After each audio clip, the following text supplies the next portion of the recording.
All right. And now we're going to segue right into the future of our children. So, our next panel discussion will be how much should we allow technology to aid a child's learning journey? So, this panel will be moderated by Angela Norona, and we will be bringing up Samantha Yi, Janine Teo, Lim Y Ling. So let's give a warm welcome to. Are you ladies ready? Oh yeah, I'm ready. Let's bring the ladies on stage and give them a warm welcome.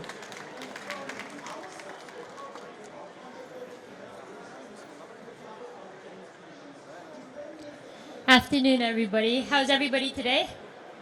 Good. Can I get a quick show of hands? How many of you are in the education space, and how many are here just say, because you're interested? So, who's actually working in education?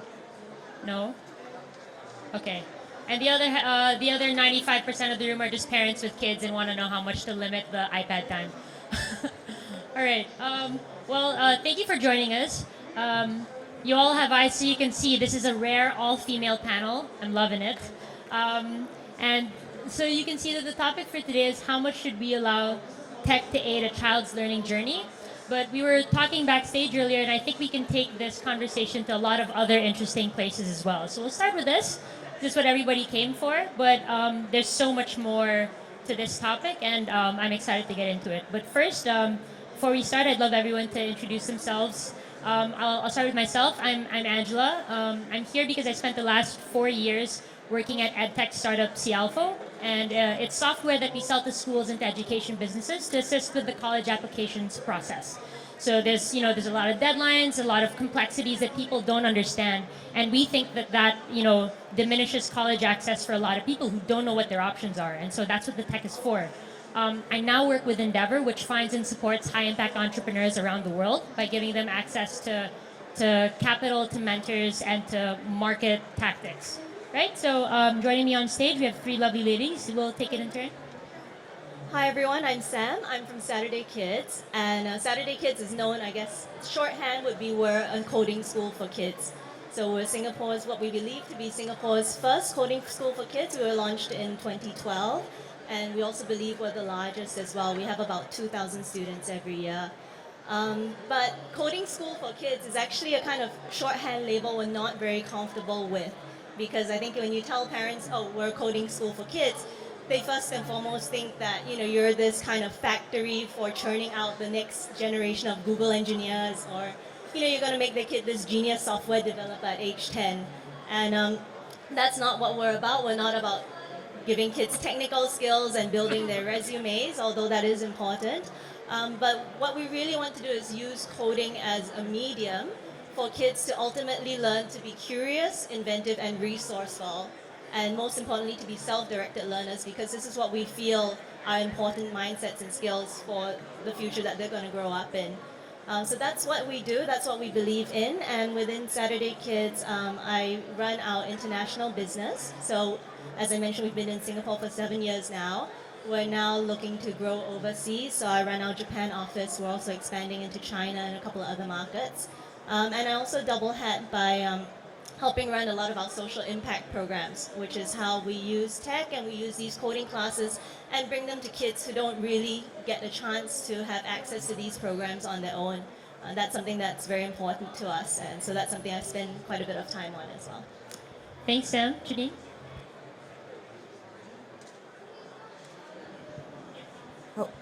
I think. Hi everyone, I'm Janine from Solve Education. So what we do is that we bring education and employment opportunities to the out-of-school young people globally. The particular problem that we are trying to solve is 1 out of 5 of our next generation do not even go to school. So we feel that this is a very real-world problem that, to say, if you can't go to school, you can't learn anything. We think that would not be right. So what we do is that we develop educational game apps and platforms to teach, as well as to help them find better economic opportunities. Thank you. Hi everyone, I'm Yiling. So I'm the founder of Smarter Me. We are an online to offline school that equips kids with the skill set, the mindset, and the heart set for the future. So I have two kids of my own. We realized that what they're going through in school is exactly the same that what I did in school, even though the world has changed so much. And my daughter basically came home asking, why do I need to learn about topography? I don't know why I need to learn this. And we really realized that things haven't really changed in education. Kids are still memorizing, it's still route learning. And they don't even really do coding or robotics in school yet. So we set up Smarter Me to really try and achieve all that. And we don't focus on a particular skill in particular. So it's really all about anything that equips kids with the skill set, the mindset, and the heart set for the future. So at the moment, you can learn coding, robotics, entrepreneurship, design thinking in a very multidisciplinary and integrated manner through us. It's wonderful. Thanks, everybody. I think one of the main questions that's on everybody's minds, not just here but around the world, is, to what extent should tech be, part of not just a child's learning journey, but an adult's also. Like it's lifelong learning. With the AI fourth industrial revolution, so many jobs will be wiped out that everyone needs to probably learn a new skill to stay in work over the next 20 years, and we don't even know what skills will be required yet. So what role do you think tech plays in the learning journey of a child or even an adult? And how much should be in there? Because we know that it's essential, but at the same time we see in Silicon Valley there are schools dedicated to keeping kids away from tech. So there's people know that we need to dive in, but just how much and when is right. Yeah, okay, so I'll take that first, right? I think I'm going to address it from 2 points of two separate topics. So the first really is that what should kids and even adults be learning? Earlier on when I said we talk about the skill set, mindset, and heart set for the future, it's because what we know for very, very sure is that kids aren't prepared for the world of today, what more the world of tomorrow. And the truth is, we don't know what the world of tomorrow is going to be. So instead of equipping them with very specific digital literacy skills, which is a must, but apart from that, what's important is that they develop that critical thinking, problem-solving mindset. They develop that curiosity.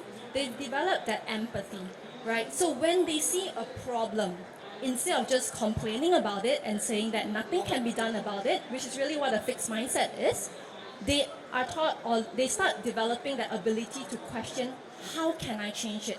How can I make it better? This thing doesn't work, how can I fix it? This person is upset, how can I fix that? That's what we really try and impart all that. So I think above all, what's really, really important for our kids and actually even adults to learn is number one, a growth mindset. Knowing that nothing is fixed in life. Don't limit yourself by just saying that I'm not good at this, I'm never going to be able to do this, right? And keep that open mind of always be able to change with times, always be able to keep learning and really keeping that mindset open.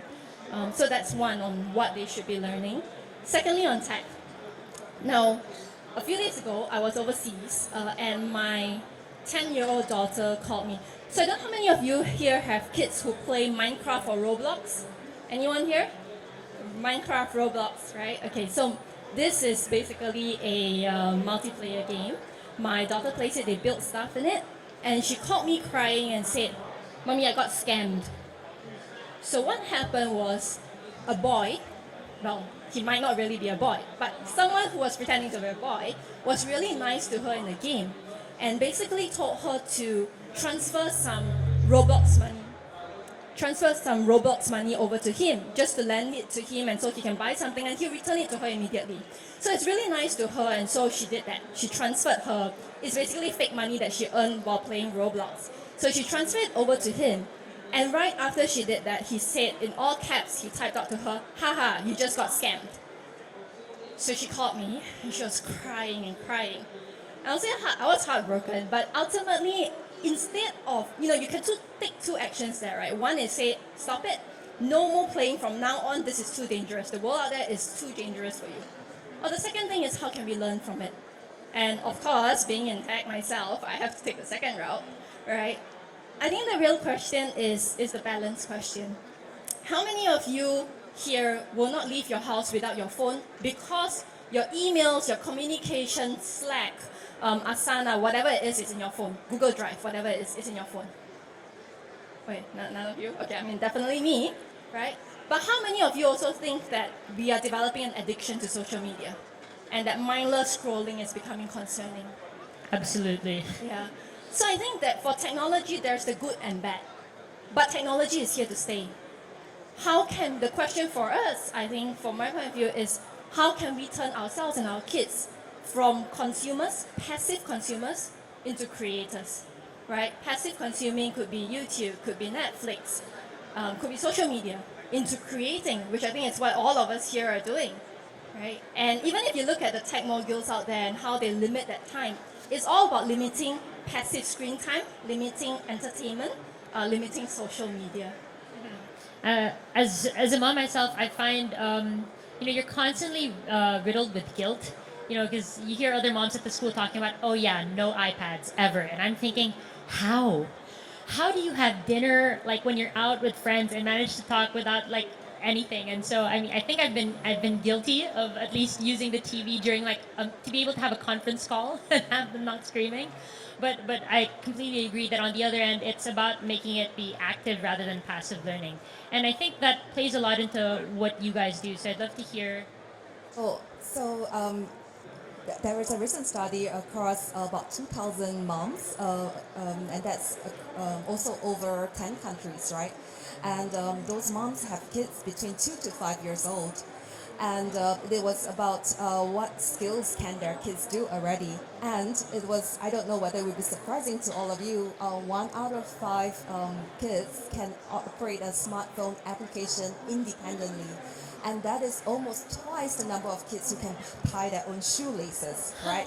So this is really interesting, right, for us to learn, and this is why we need to think about, how our next generation is growing up, and the world that they're growing up is really different from the world that we've grown up in, and that also makes us think about, if they're growing up in such a different world, then the way to teach them or the way that they learn would be very different from us. So therefore, what I think is we need to look at how we teach and how they learn so as to be able to support them along their learning journey. And there is a lot of bad I see people in two very big camps, right? One camp is completely no tech, and one camp is, tech is great, right?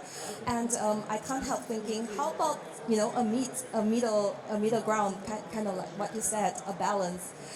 Psychologists, there is the people who says, tech's great, right? I mean, they certainly don't think that kids should spend hours staring at their phones, right? So, and obviously and the research that's showing that mobile phones are bad for the kids are actually, in their studies, if you dive a little bit deeper, they're talking about hours of intensive screen time. And then on the other side of the spectrum is like totally no tech. Well, is it reasonable for a kid to stare at their phone for hours? No. But is it reasonable for us to cut our next generation away from technology when we are sure that the future would, technology plays such an important part. So what are we, are we pulling our kids back by just chopping off technology completely, right? And psychologists have been saying, a healthy screen time is, about 20 minutes or so, right? And like you guys said, active screen time. So that's that's the approach that we take. And since we are have presence in about 6 countries now, we look at it from a global perspective, especially in the marginalized community. The fact is that there's not enough quality teachers or trained teachers globally, which is why over 1 out of 2 of our next generation are not learning. So, so there is no other way for especially the marginalized community to gain access to education if not for Except tech. through tech. Yeah. Just I can share from a personal standpoint. I think, Angela, I was in your position. I have 3 kids now, and when I had my first child, I was like, I'm not going to let my kid be one of those with the iPad, and I was really obsessed about kind of keeping him away from screen time. But when you're trying to juggle 3, I'm making it rain phones now at this table. Like, you guys, everyone grab a phone and just keep quiet, But just to, I think one realization that came from that is we can say, oh, let's keep our kids away from tech and let's keep devices away from them at home. But the reality is that's just a small part of the world that they're growing up in. You can restrict screen time, you can restrict handphone time, but they're stepping out in the world and there's tech. What we want kids to understand is tech is not just a phone, tech is not just a laptop or a tablet. Tech, or even going beyond that, AI, or all these kind of exponential applications of tech. That's in the traffic light when you cross the road. That's in your car. That's in, I don't know, what runs the IoT at home. And that's something that is the reality that they're growing up in, and we can't protect them from that. And in fact, like Eiling says, we should actually encourage them to be creators and active users and understanders of tech, as opposed to just being very passive consumers of it. But just to share one kind of very interesting international perspective, in Japan, which is the market that I cover, I spend a lot of time on now, in 2020, coding is going to be made a compulsory subject in schools. And when the Japanese government announced that, there was a lot of confusion as to how to interpret this. So you have all these Japanese parents saying, oh my gosh, I need to sign my kids up for Scratch classes. I need to sign my kids up for Python classes. They need to go to this after school and that Saturday class. But that's not what the Ministry of Education's purpose was. And if you look back to the research that was done by the Japanese ministry as to why they felt coding was important, it's not focused on the technical skills about, we think our kids need to be prepared for this, 22nd century, and therefore they all need to be able to speak in code. That's not true. So the reason why they wanted to promote this is because they felt that there were a lot of important soft skills that could be communicated to kids through coding. So if you go through the original report, it's about teaching kids computational thinking, getting kids to understand logic and sequencing, getting kids to be resilient and learning how to debug, getting kids to be independent and going to access resources online.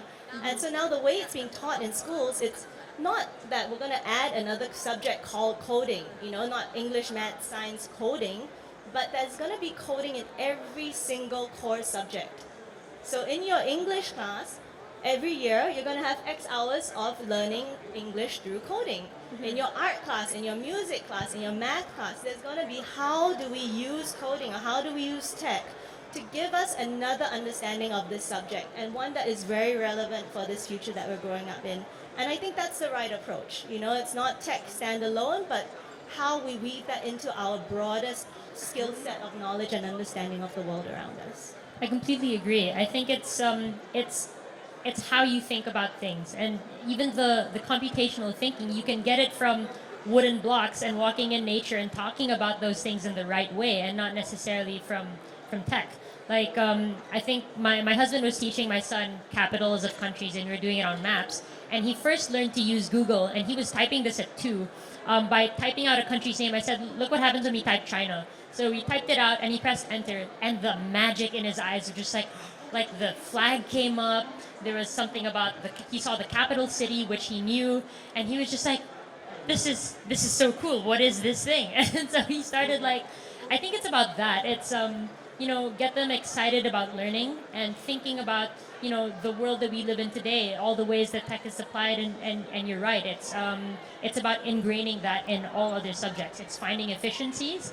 It's patterns and automating things, and I think more of the world is starting to get that. But as always, we're lagging in execution, right? We know that the middle ground is important, but many schools still think in a very oversimplified way, all or nothing, or we're still parents, because they drill that pressure into kids who might be curious to learn, but guess what, they're going to stop wanting it when mom forces them to take a class on the weekend that they don't want to take.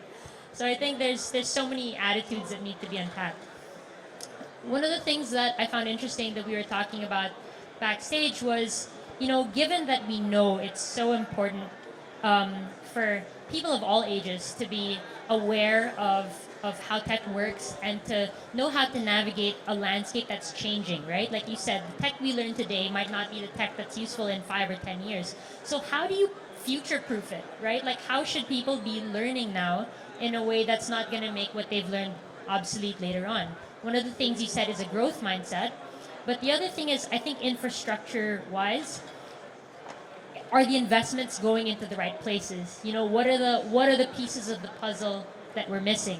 You mentioned there's, you know, some you have a hard time finding instructors sometimes. I'd love to hear more your thoughts about that. Like, where should we be investing so that, you know, kids, high school or college-bound people, adults, late-stage people who are looking to transition have what they need to succeed in this tech-enabled world and to learn what they need to learn.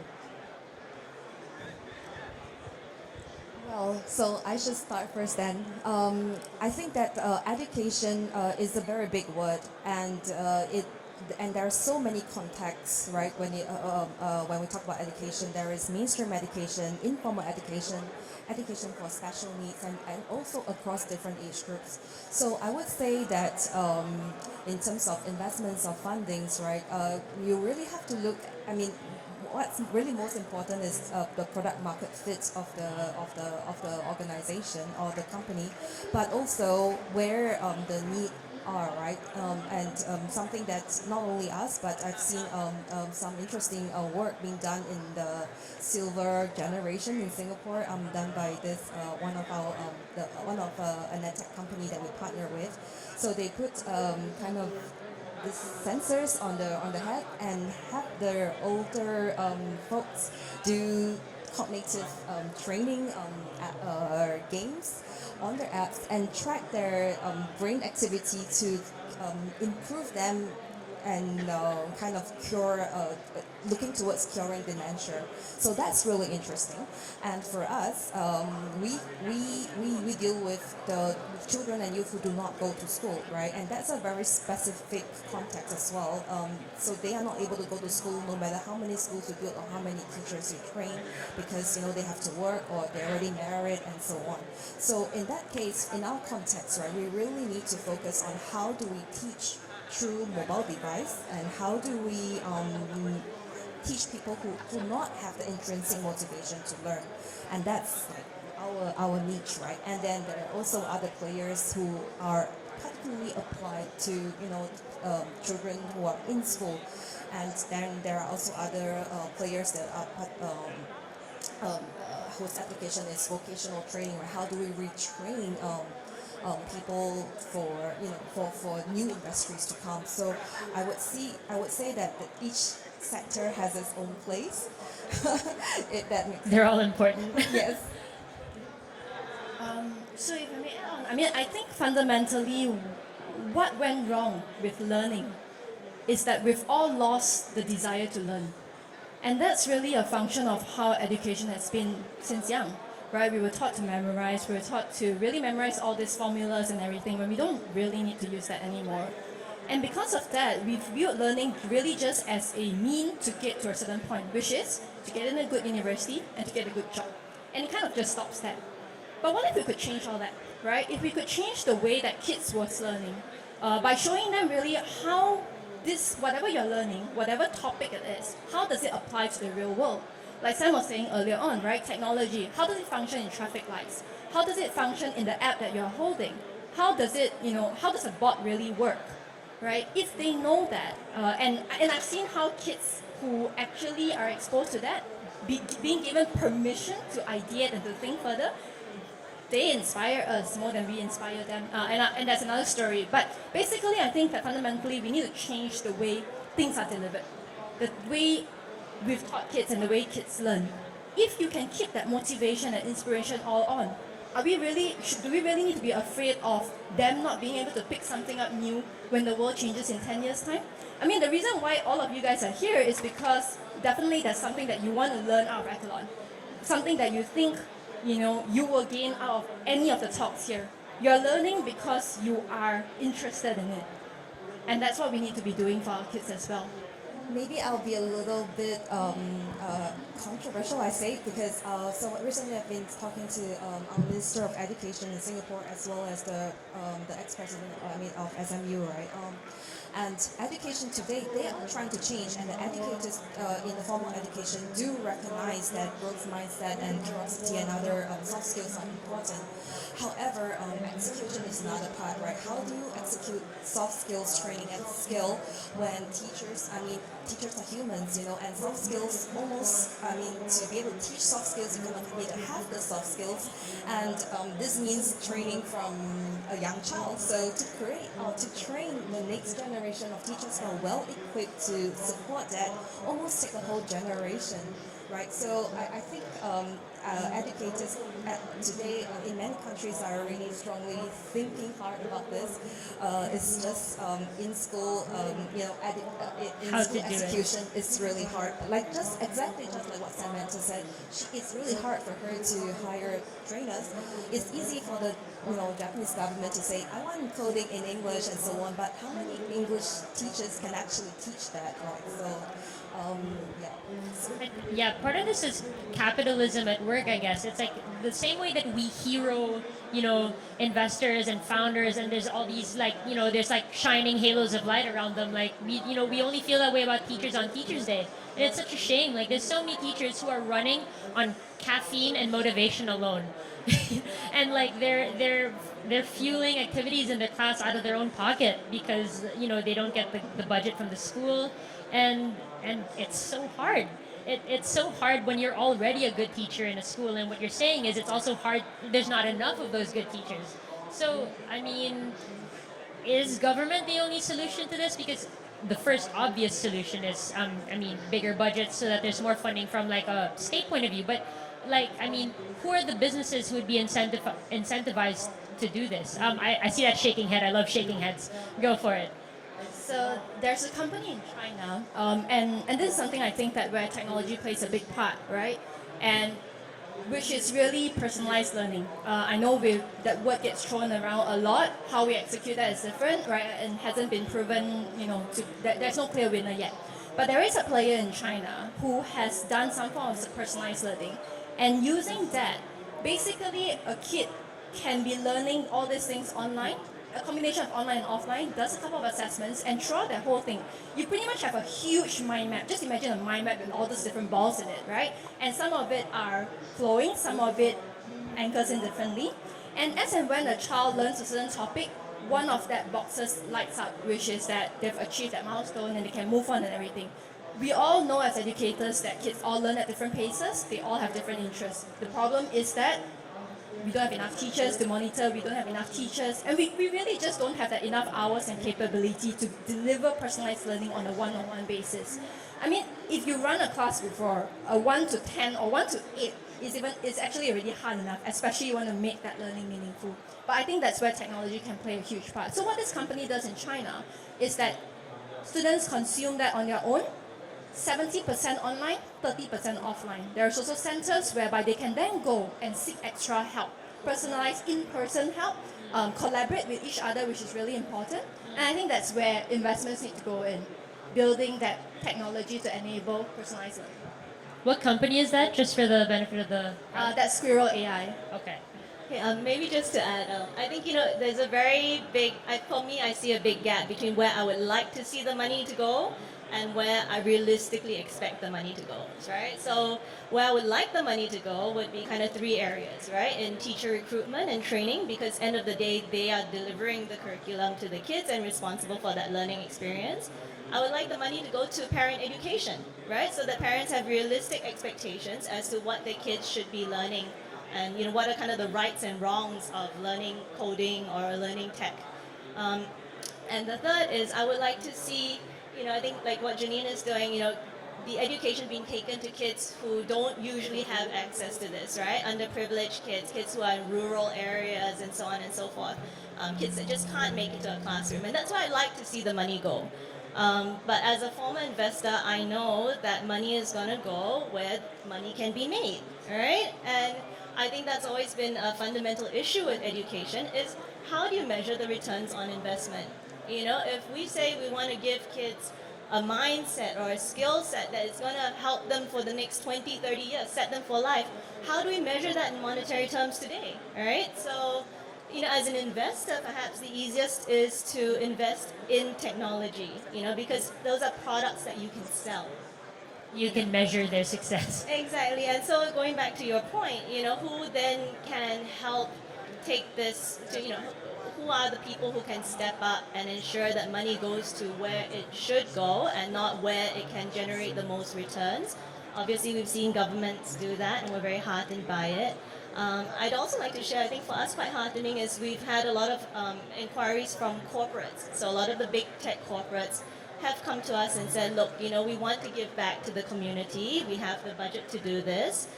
Can we engage you guys to deliver a program that will bring tech education to underprivileged kids? So we run a program sponsored by Google where we teach coding classes, and these are not one-off workshops. These are 20 hours over 10 weeks to underprivileged kids in Singapore, 1,000 kids every year. We run a program called Coding Cats in Cambodia that's funded by USAID. So a lot of kind of these big tech companies are doing it, and part is, because it's true to what they believe in. I think a lot of times when we talk about people putting money in tech education and really understanding what kind of the soft skill benefits are, these are programmers and techies themselves. But also, it's good PR and marketing for them. They also know that there is going to be a skills crunch. And especially if we're talking about the teen audience who will be entering the workforce in a few years, I think there is very strong incentive from these tech companies, not just to make sure that their brands have that recognition, but they're actually getting people coming into their companies who have a good mix of the soft and hard skills. Absolutely, it's two birds with one stone for them because talent is a problem for all founders, right? So they get the PR of we're helping, but they're also playing the long game and investing in their future talent base. So that's great. I'm going to tackle some of the questions here. I find the third one very interesting because when I was at Cialfo, we always had a hard time. We felt like half of our job was therapist for parents and kids who didn't quite get each other, or for parents who were like trying to force their kids onto something that the kids clearly weren't on board with. So, are there instances where you find kids in front of you because their parents have put them there, but they're just like, they have no motivation themselves? They're like, I'm here because I was forced. How do you go about explaining to them and building motivation where there was none? So I recently had a call with a chat with this Belgian NGO called Mind Machine. So they're winner of UN's World Summit prize. So what they do is really interesting. They got elementary school kids to think, okay, what is his dream machine that he wants to create? So it could be, and they did some really crazy things like a homework doing machine or a fries shooting machine, right? And from there, the elementary kids work together with their vocational school teenagers and professor from a university together as a team to make their own machine. So, if you have a chance, go have a look there. They really do amazing things. And from there, the kids, there's no question why they want to learn coding, because they want to learn coding because they want to make their fry shooting machine, right? So, and the whole canvas becomes like wide open with curiosity and, a lot of fun activities. And I think just having kids embrace their creativity to do things that that's beyond what they imagined they could do, right, would encourage them to want to learn different things. So, I don't want to blow my own trumpet here, but that's actually what we do. We don't work with vocational, but basically, for example, for our holiday camps and our courses, we teach interdisciplinary skills. So what happens is our kids learn coding and robotics on a basic level, and then they go through a whole design thinking process based on the theme that we provide to them. For example, last few sessions, our theme was sustainable production and consumption.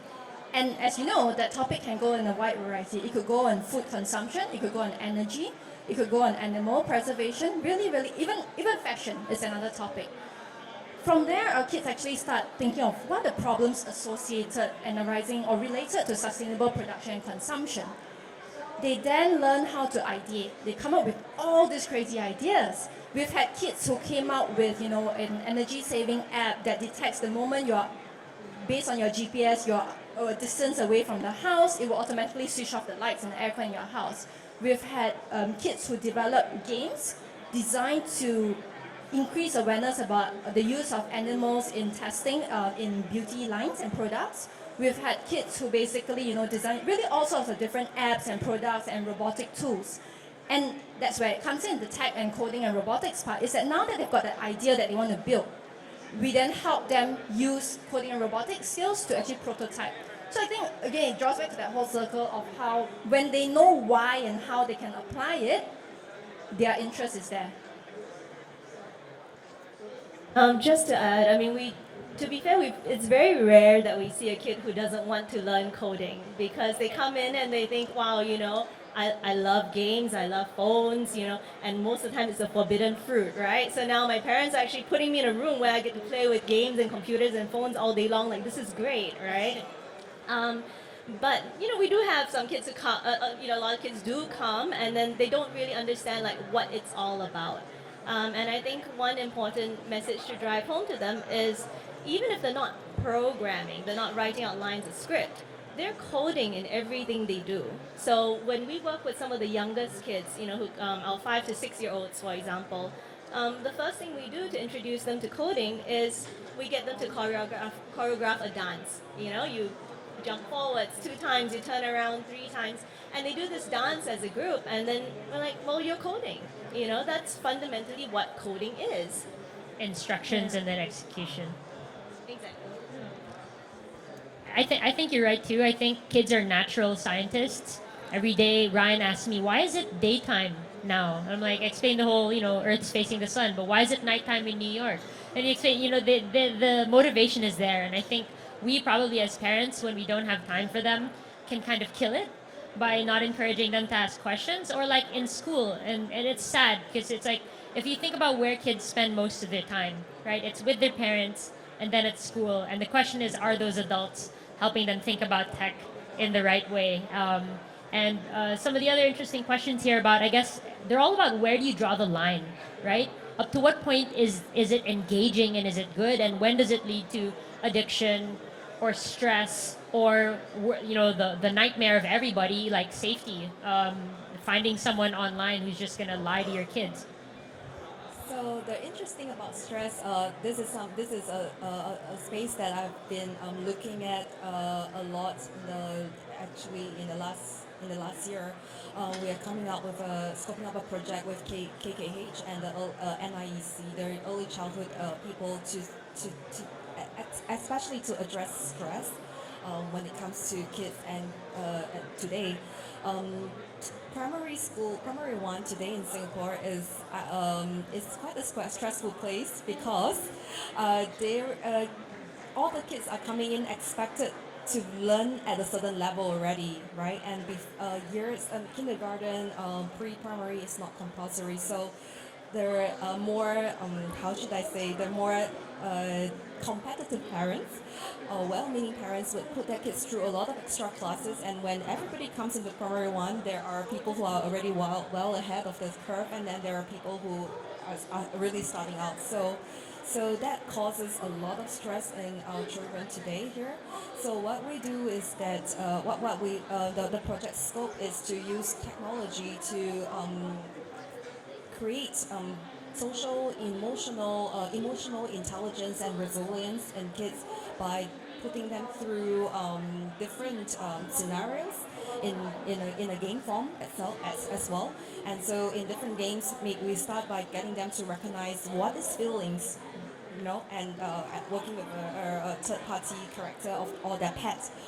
What is feelings, and then how do I feel, right? And what would my pet do, and what will I do, right? So to kind of help kids to build a more healthy, resilient, mental health and social, emotional resilience.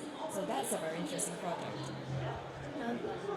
Maybe if I can just add, I think a lot of the concerns around tech usually are based on the assumption that, for example, that there's a very uncharted or unmanaged social environment when kids go online.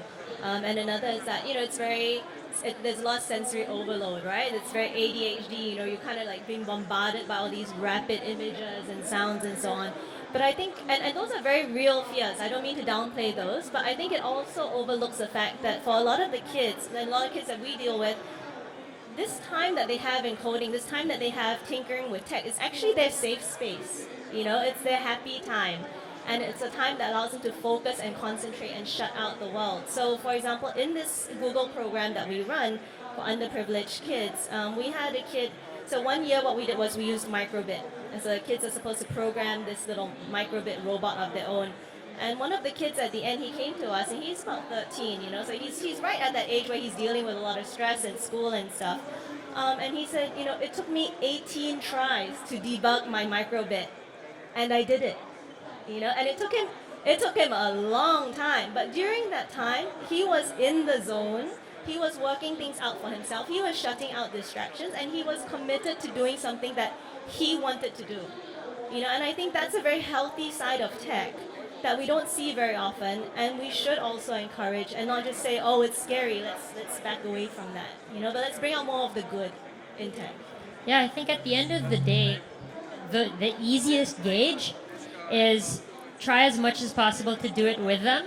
If you kind of just leaving a kid literally to their own devices, you don't know where they'll go. Especially, I mean, if they don't have the ability to regulate themselves yet. But like, if my kids are watching YouTube and I see those god awful annoying toy review videos, and I'm like, nope, we don't watch those. Move on to the next one, and then we'll find something with like a song, like I think Ryan learned how to count to 10 in like 7 languages through a Wiggles video. So I'm like, oh, that's cool. Like, you know, it's educational, but you only know if you're doing it with them.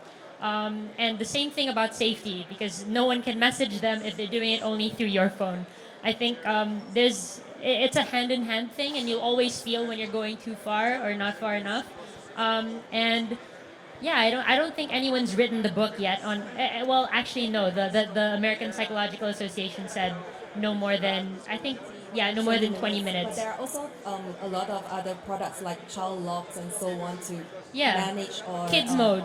Like it exactly. turns off after 30 minutes on your phone. So in general, when I look at research papers, the consensus is, you know, 12 and below is really recommended for parents to play together with the kids. Yeah. And the question here, what do we do with kids under 3?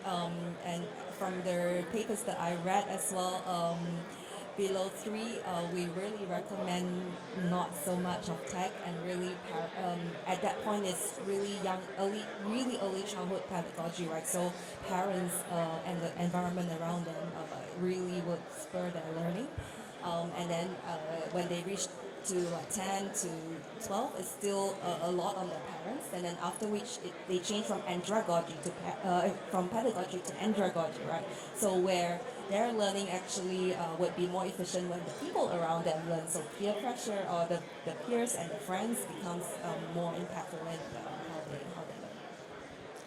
Yeah, so I think I'm definitely going to follow up with a few of you after, because we're also talking about, I mean, there's so many questions, like we said, around access, what areas need more focus, right? Like exactly what kinds of tech, how to personalize better, what level, to what extent teacher training is required, and then also educating families and public school systems about how to leverage this properly. So there's so much good that can be done, and lots of people need to get onto the work, because as you said, it's a wide field, and everyone needs to focus on one little part of it. So I hope you guys learned something today. I hope you enjoyed, and if anyone has follow-up questions, you can approach us off the stage. Thank you for your time.